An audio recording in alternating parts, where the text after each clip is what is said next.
আসসালামু আলাইকুম। চোখের চিকিৎসার জন্য ব্যাংককের উদ্দেশ্যে ফখরুল, অর্থাৎ বিএনপির মহাসচিব।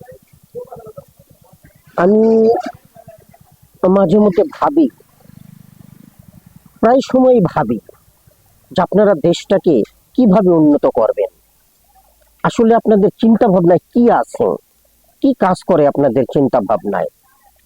আপনারা বলেন ক্ষমতায় আসলে 1 কোটির কর্মসংস্থান করবেন, দেশে চিকিৎসা ব্যবস্থার উন্নতি করবেন, 31 দফার মধ্যে আছে আপনাদের। আপনারা দেশকে এমন উন্নততর পর্যায়ে নিয়ে যাবেন যেন মানুষের কোনো দারিদ্রতা না থাকে, চিকিৎসার অভাব না থাকে।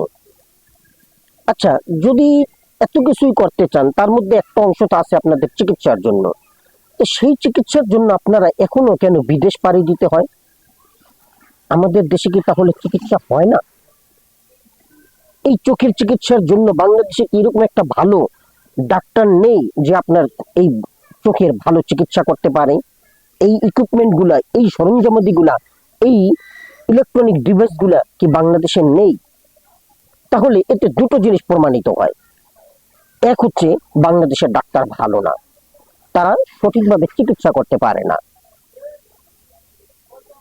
তাহলে ডাক্তারদের জন্য এটা তো খুবই লজ্জাকর। এত এত ডাক্তার পাস হয়, এত এত ডাক্তার হয়, বাংলাদেশের সমগ্র ডাক্তার জাতিকে আমি বলতেছি, আপনাদের কি লজ্জা হয় না যে আপনাদের চিকিৎসা ভালো হয় না বিধায় তারা বিদেশে পাড়ি দেয়?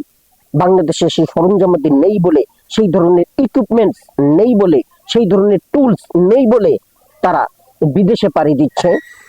আপনাদের মতন ডাক্তারদের উপর তারা ভরসা করতে পারতেছে না। 2 নম্বর যে ক্যাটাগরিটা, সেটা হচ্ছে এই যে আপনাদের উপর ভরসা করতে পারতেছে না। তাহলে আমি বলবো, বাংলাদেশের মানুষের উপর যদি এই রাজনীতিবিদরা আস্থা না রাখতে পারে, বিশ্বাস না রাখতে পারে, তাহলে সেই জনগণের কথা বলে বলে তারা কিভাবে বলে যে বাংলার জনগণ নির্বাচন চায়? আমাকে কি কেউ একটু বোঝাবেন এটা? কিভাবে তারা জনগণের কথা বলে বারবার? এই জনগণের প্রতি যদি বিশ্বাসী না থাকে, আসলে প্রবলেমটা হচ্ছে তাদের মনে, তাদের মস্তিষ্কে। এই মন ও মস্তিষ্কের যতদিন উন্নয়ন না ঘটবে, ততদিন দেশের উন্নতি ঘটবে না। ততদিন শুধু রাজনৈতিক ব্যক্তিদেরই উন্নতি হবে, তাদেরই ফায়দা হবে।